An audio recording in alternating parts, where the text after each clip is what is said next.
So questionable.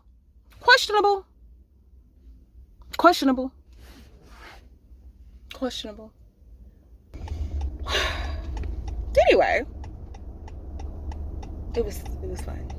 And then like afterwards we had chili and pizza and cocktails, and it was awesome.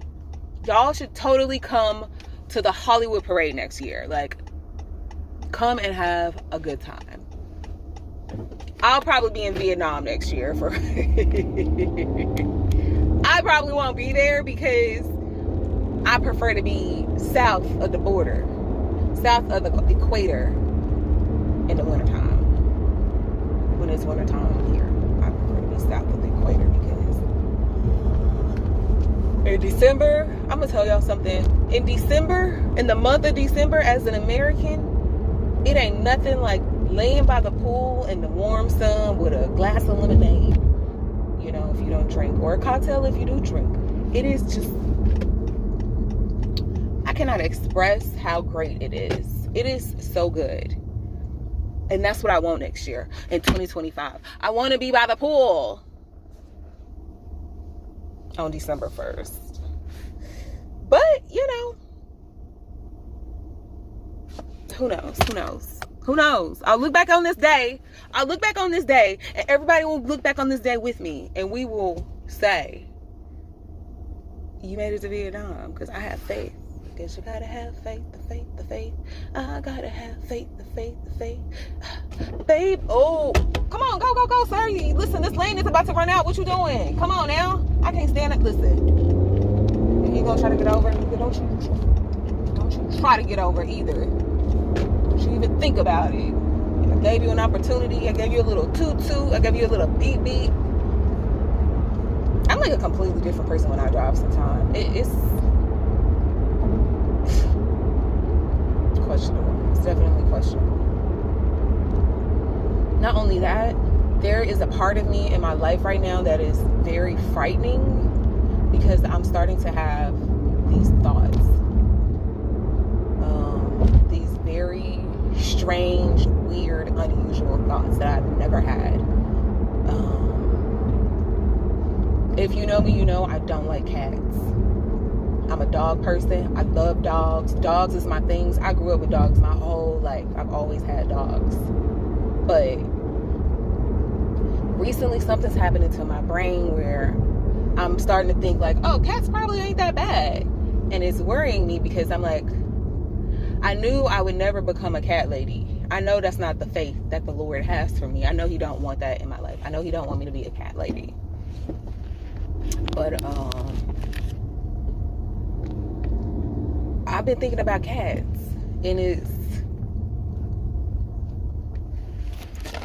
very interesting because, and I know you can like both. Yes, I know you can like both cats. I don't like cats. I do not like cats. Don't be sending me no cat pictures or emojis or nothing because I don't like cats. We need to be very clear. I'm slightly allergic to cats, but I don't like to be using my allergies as an excuse because I'm not an excuse kind of girl. I can keep it 100. I just don't like cats. And, you know, and I think what it is that growing up as a kid, the only people I've known who's ever had cats are really weird, creepy guys. Like, my mom was married to a guy who liked cats, and he was weird and creepy. He was weird and creepy. I'm going to tell y'all a story time. He was weird and creepy in a way where me and my sister, when we were kids, my sister's like a year and 6 months or something like that, around that, like 13 months or something, 13 to 16 months, something like that. That's how younger she is than I. We were laying in the bed. I think I was in the 7th or 8th grade, which made her in the 6th grade. If I was in the 8th grade, she was in the 6th grade. Which means she was 11, I was 13. Or if I was in the 7th grade, I was 12 and she was 10. Yeah, it was something like that. 10 or 11, 12 or 13. Yeah, that was our ages. Now, this is my mom's husband with the cat. Weird. He's already weird and creepy. He got a gambling problem. And he likes, I'm pretty sure he cheated on my mom. I'm pretty sure. I don't know if my mom would say yes or no to that, but I'm pretty sure as a kid. Listen, I knew more than the adults when I was a kid. So, we're sleeping in our beds. Listen to me what I'm saying. We're sleeping in our beds. He comes in the middle of the night. I should say trigger warning. He comes in the middle of the night. And obviously I'm asleep. But I remember waking up when he was trying to get my sister out of the bed. He was trying to get my little sister out of the bed. We slept in the bed together at my mom's house. My dad had custody of us, so we would visit my mom, and they had one room. I mean, they had a room. Our room had one bed in it, and me and my sister slept in the same bed. And I'm scared. I'm scary. I can't sleep in a room by myself at that age. At the age of 12 and 13, I can't sleep in a room by myself. So you best believe when he came in there and tried to get my sister, he didn't try to get her. He came and got her. He got my sister and was like, come get in the bed with me.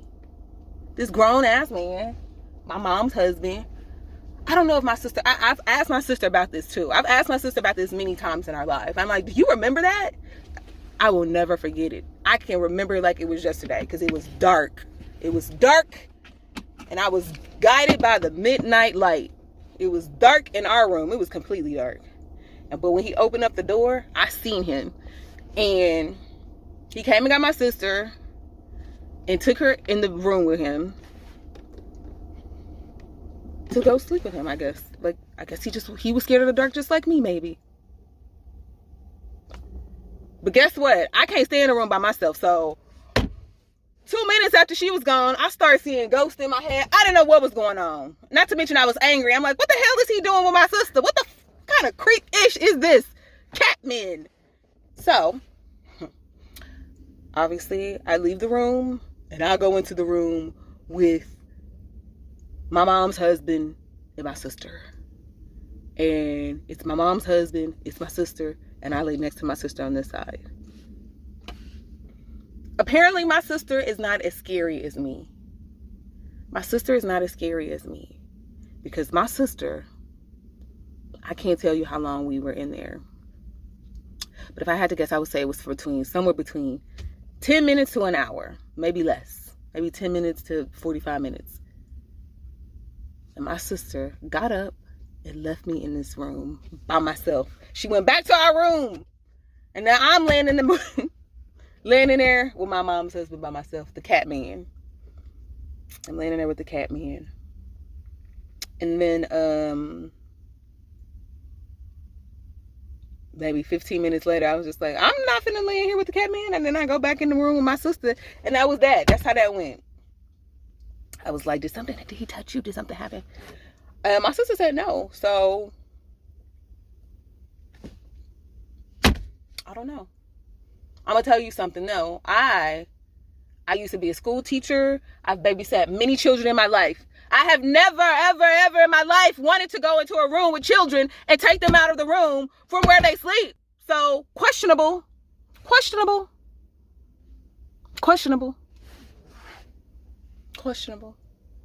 So, listen. I think that guys with cats are creepy. That was not the first incident. There was another incident when I first moved to LA back in the day, back in the 2000s. And, when I was a young 18-year-old girl back in 2010, 11, 12. But back then, when I first moved to LA, there was a guy who lived in Brentwood. And he had 2 cats. And he was a very, very, very allergic to cats. Like, he was super allergic to cats. This man would take these shots and he would take these pills just so he could have cats. I'm like,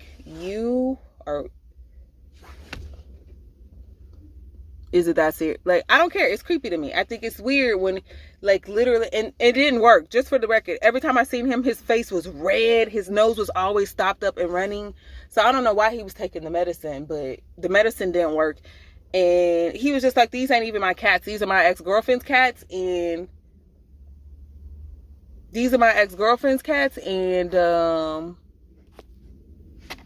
I didn't want them to I didn't want her to get rid of them. Forgive me, y'all. At that moment, that look on my face was shock because a caterer who served really nasty food messaged me, and I was shocked because she was asking about her tip.